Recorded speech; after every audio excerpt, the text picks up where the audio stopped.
I love this weapon. You can throw it, you can stab with it, and it has this massive spinny fire thingy. Then you can poke it around and slam it in the ground. It just looks so cool. So here is the best build for the Spear of the Impaler. Let's go.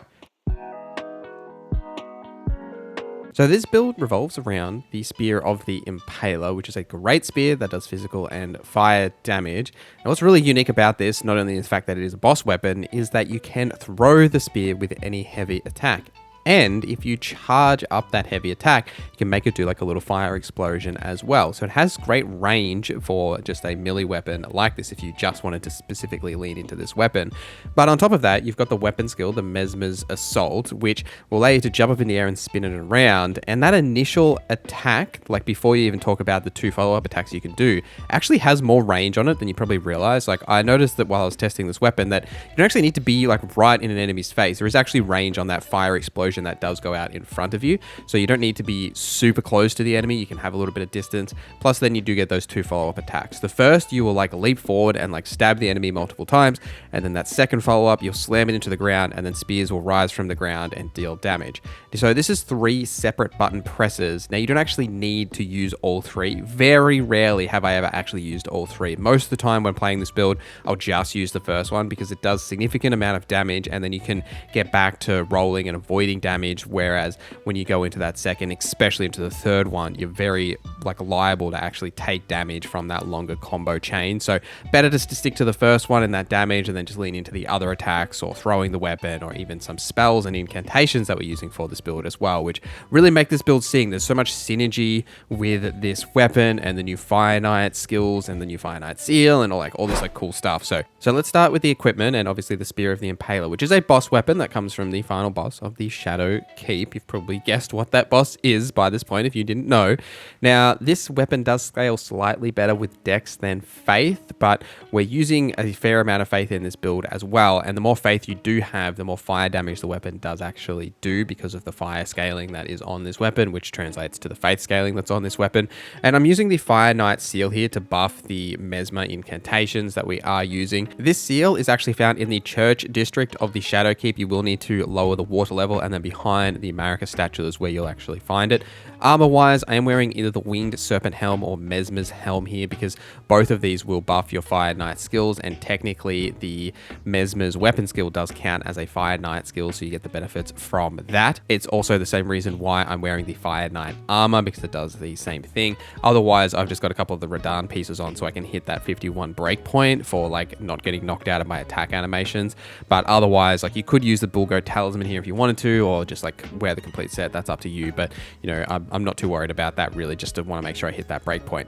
Talismans, I've got the Shard of Alexander to increase the damage of Messmer's Assault, the Fire Scorpion Charm to increase the fire damage here, Dragon Crest Great Shield Talisman to reduce the damage that I take, and then you've got a few options for your last slot. You could go the Rotten Wind Insignia or Millicent's Prosthesis if you wanted to go that route, because you do get the sort of successive hits while you're using the weapon skill here or just sort of moving around with this great spear in your main hand. You could also go the two-handed talisman if you're going to two-hand this weapon, so your basic skills will do more damage. I'm also not opposed to using something like the two-headed turtle talisman because the stamina usage on this weapon skill is absolutely huge, so you will run out of stamina very quickly.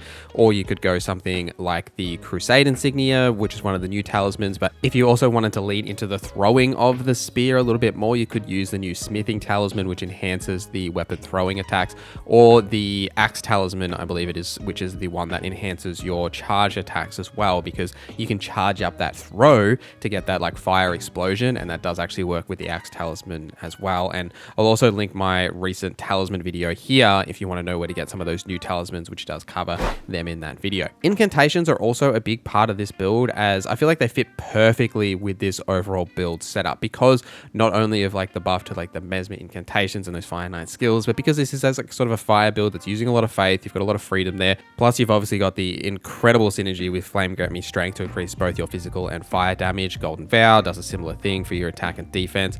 And then for just like normal incantations, I'm using the Fire Serpent, which will send up like a little fire serpent that'll like sit in the air for like half a second and then zoom towards the target. It's got great tracking and really solid damage, especially in a build like this where we're buffing a lot of our fire damage as well. You could also use the new Rain of Fire, but it really doesn't do very well. It's like such low damage for a new Incantations. I really do hope it gets buffed. Like, it's just not great. You can definitely use it. You could use any other fire spells you want here as well. Like all the fire buffs, you'll obviously get benefits from here as well. But I am also using Knight's Lightning Spear for a little bit of different type of damage, plus the extra range you get from it, and it just being an incredible incantation here. I just like using it because it is just so strong. So that's why it fits within this build. But you can run any incantations you like. Like if you wanted to duplicate the Remembrance of Messmer, you could also run Messmer's Orb, which is a pretty solid incantation. You do leap up in the air and like slam yourself down and do some really solid fire damage. This does have a very high FP cost though, and it also does require you to have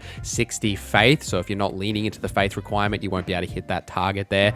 But it does deal solid damage, but you can get staggered out of it. I did talk about this incantation and all the best incantations in the DLC in my recent incantation video, which I'll link here as well if you wanted to get some more ideas of what else you could add to this build. And attributes here, we're running 50 vigor, 30 mind, and 32 endurance. I've got 14 strength here just to hit that minimum requirement for the Spear of Impaler, but you don't need to increase that really at all. And then I've maxed out as much dexterity and faith that I can put into this build. I've slightly leaned dexterity because of that slightly better scaling the weapon does have with dexterity, but you do need heaps of faith here as well, right? Not only for that fire damage, but then also so you can use some of those spells and everything. Also, if you like what we do here, consider hitting that like button or subscribing, or the membership program. For just $1, you can get early access to videos like this and all of my other guides, build videos, and those cheeky long form essays we do. Plus, there are other benefits like members only channels in the Discord, merch, and more. So if you like what we do here, please consider hitting that join button or subscribing, as it helps me more than you know. But enough of that, back to the video. A lot of flexibility with this build as well. If you were going to change any of these stats, and obviously you don't have to follow the same one that I'm doing here, but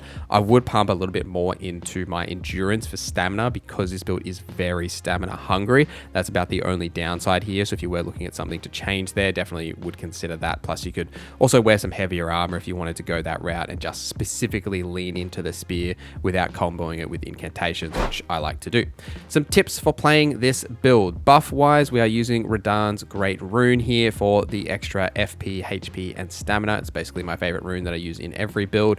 Obviously your other buffs, your Flame Grant Me Strength and your Golden Vow, but then crystal tiers, I'm using the Flame Shrouding tier for the extra fire damage, then the Opaline Hard tier to reduce the damage that I do take, because that is one of the hardest parts about the DLC. Now, if you wanted to tinker with this build a little bit more, we've already talked about, say, using the smithing talisman or the axe talisman if you want to lean more into throwing, or you could lean a bit more into faith for more incantations, or lean out of faith for less incantations if you just wanted to focus on the weapon, because you kind of don't necessarily need anything else either. Like if you just want to use this weapon, you absolutely can. There's no reason that you have to use incantations. I would definitely be using Flame Grant Me Strength and Golden Vow though here, right? Like if you weren't going to use incantations, just having a seal equipped that you can use those buffs before encounters is obviously fantastic. You don't have to use anything else if you don't want to. You can just two-hand this weapon and then just smack enemies with it. You'll see a ton of success with that on its own. If you don't want to beat Messmer, or you just want an alternative here, Quayleen's Greatsword is a heavy thrusting sword that has very similar scaling. It is kind of like